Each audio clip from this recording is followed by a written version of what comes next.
This is Outsiders.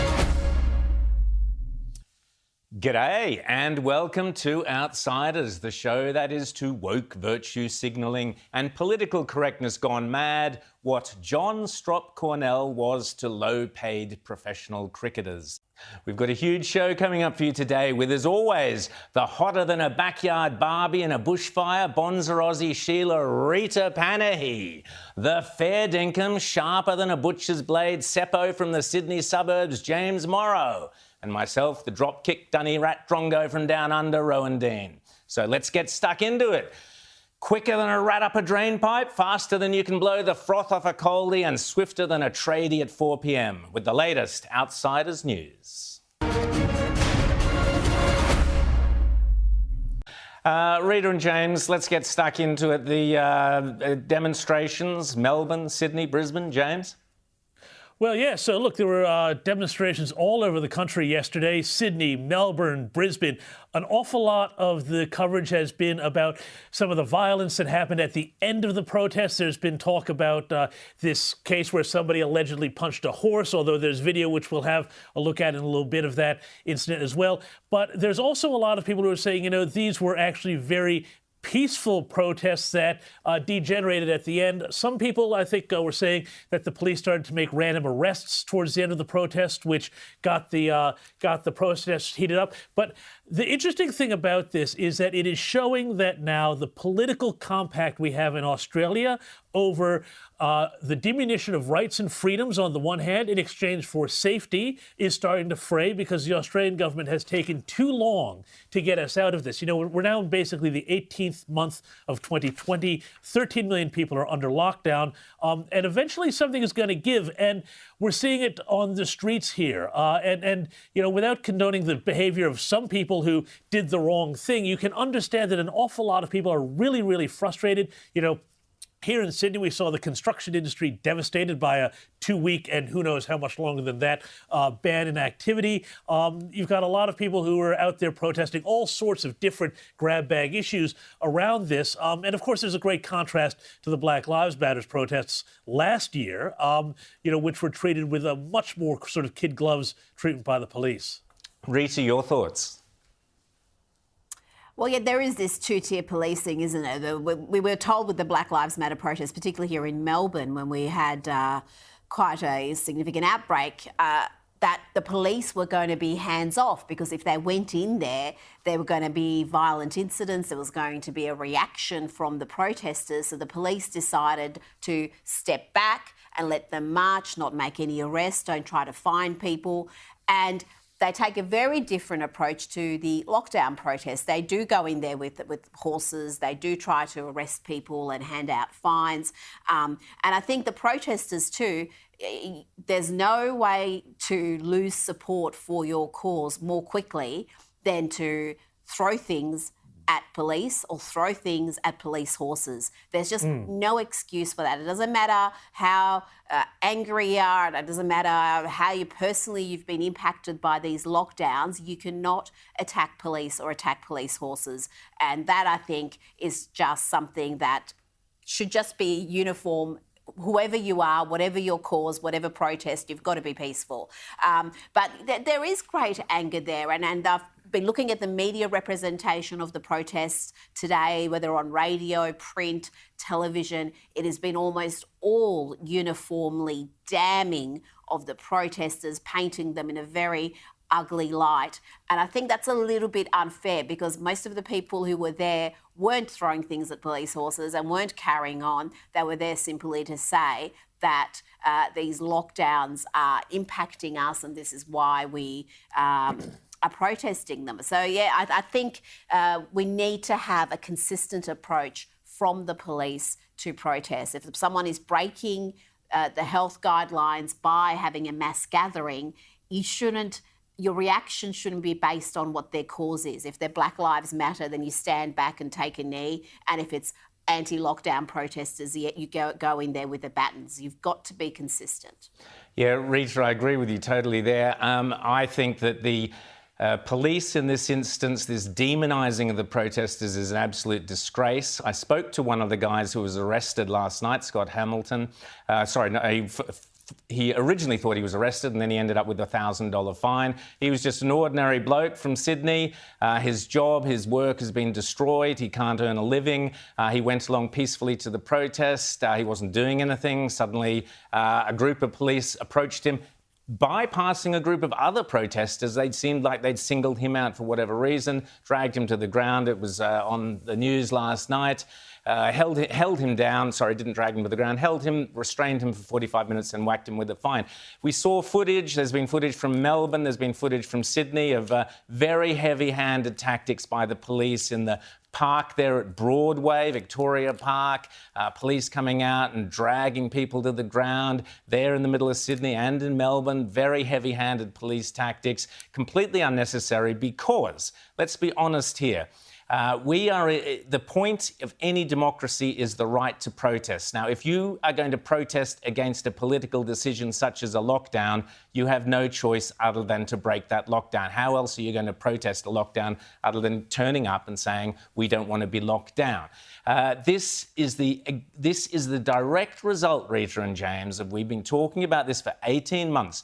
If the politicians and the authorities make laws and rules that don't make common sense to the average Joe Blow, then the average Joe Blow is going to say, sorry, I'm not putting up with this, when their lives, their families, their livelihood is being destroyed and threatened. They're going to say no. And the protests were peaceful. Now, I'm going to play you a clip from someone we had on the show recently, John Ruddock, who's running as the Liberal Democrat candidate for Warringah up against Zali Steggles. Now, he was right there in the thick of it. Have a listen to what he says about the protest being peaceful, but also what he says about COVID, which is a bit we will discuss about in a second. But my point here is you have to listen to these people, Gladys and Scott Morrison and others, because these people are hurting.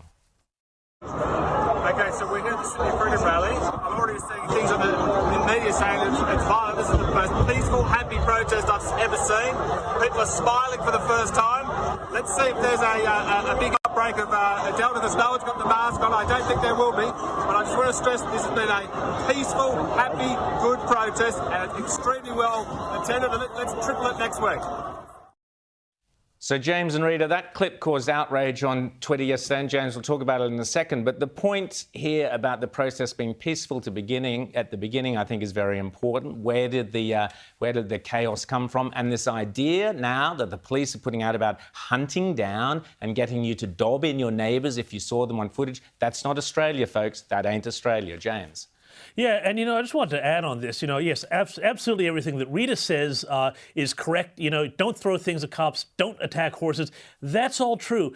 But what else is true is that there's a weird authoritarian streak that we're seeing, and we're seeing it pushed very much on the social medias by people on the left. And this idea that anybody who speaks up against the supposed consensus on lockdowns is somehow now an enemy of the state. There are now 22 detectives been tasked by New South Wales Police to trawl through social media footage, closed-circuit TV footage, and identify every single person I heard on the radio this morning driving in, every single person who was at the protest, presumably to issue them with a penalty infringement notice, even if they didn't do anything violent, even if they didn't do anything wrong, even if they were socially distanced and not more than 10 kilometers from their house, which people are still allowed to be. Thank you very much.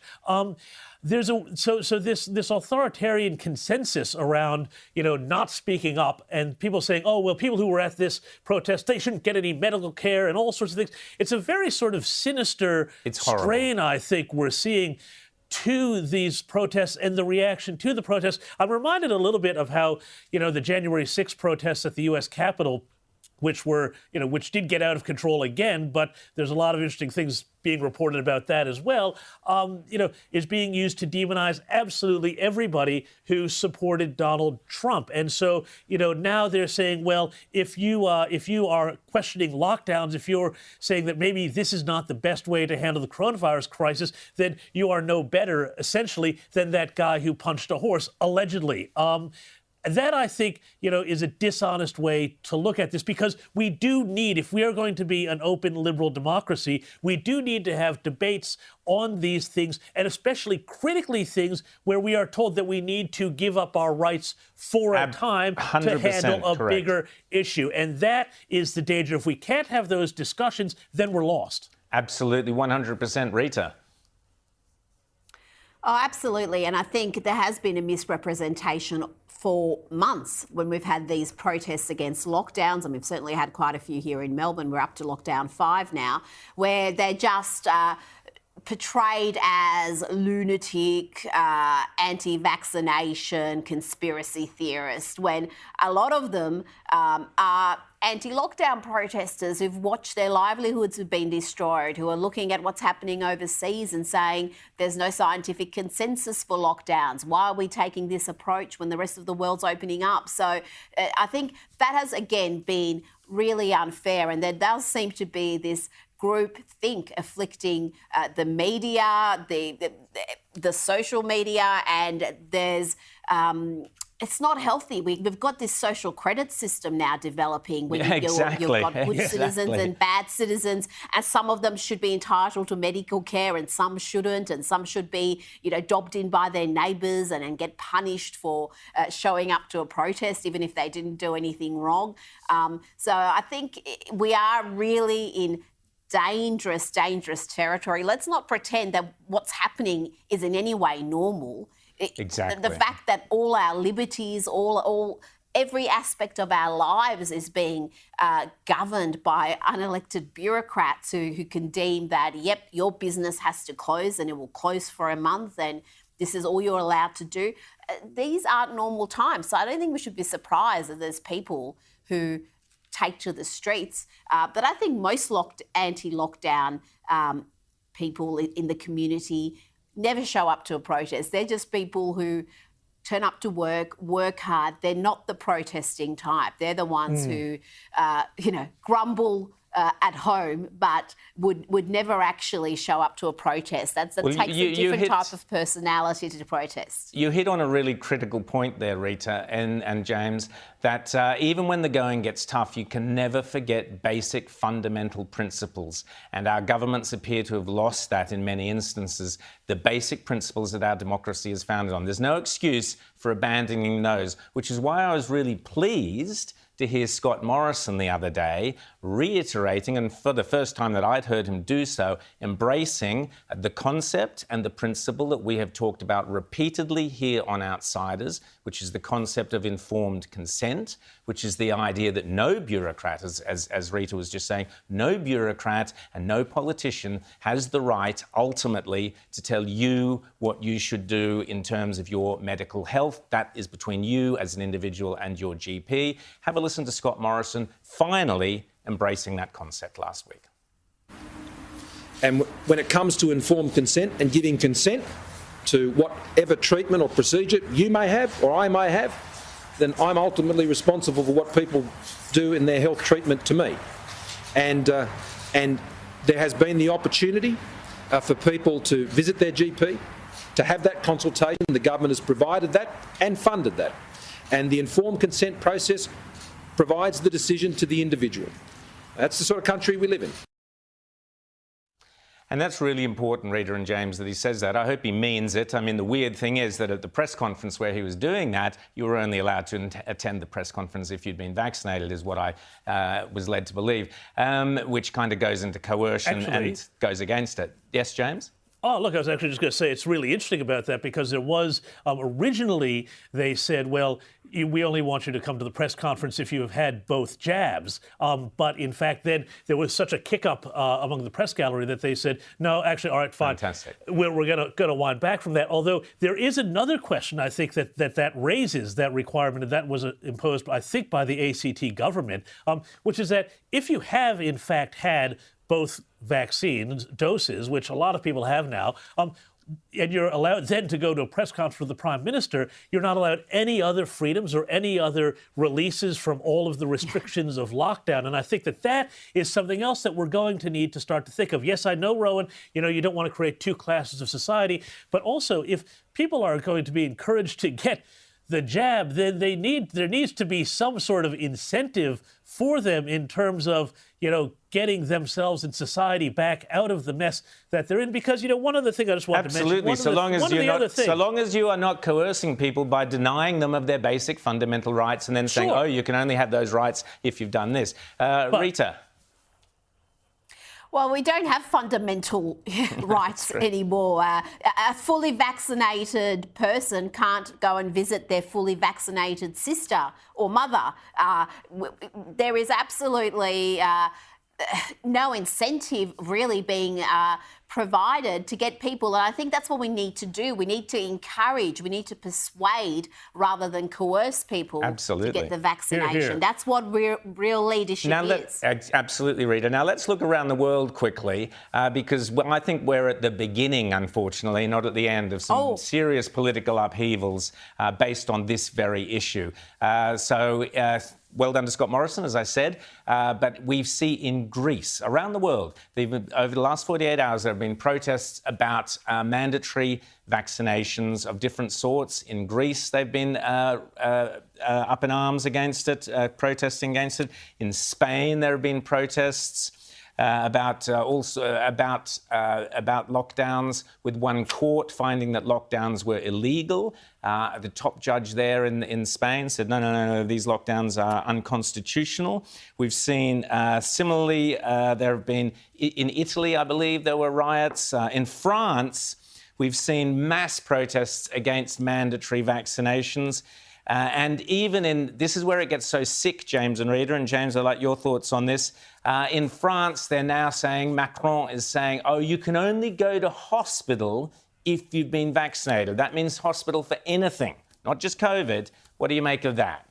Well, that is just a complete violation of the Hippocratic Oath, and I think that any doctor that obeyed that sort of mandate would be an absolute violation of their own ethics as a doctor. It doesn't matter when somebody comes into the ER on a gurney, if they are some horrible person, a neo-Nazi skinhead, they're, whatever, a child molester, any sort of evil person, they still get treatment. That is the point of our medical system, and that has been the way it has been for centuries. And to start to violate that, we saw this before. Remember, what we're seeing right now is an attempt by the health bureaucrats and the health mob to basically take over society. We've seen them say this in the past. Well, if people smoke too much, then maybe they shouldn't get treatment for a heart attack. If people drink too much, this sort of thing. All that stuff. There have been forays down this road for a long time, Rowan, but now the coronavirus gives them an excuse. And, I want to see the back of this pandemic as much as anybody else, but I do worry that there are some people in some of these health bureaucracies that are enjoying this and their ability to remake society in their own image no question of that. a little too much. No question of that. Now, Rita, just before we run out of time.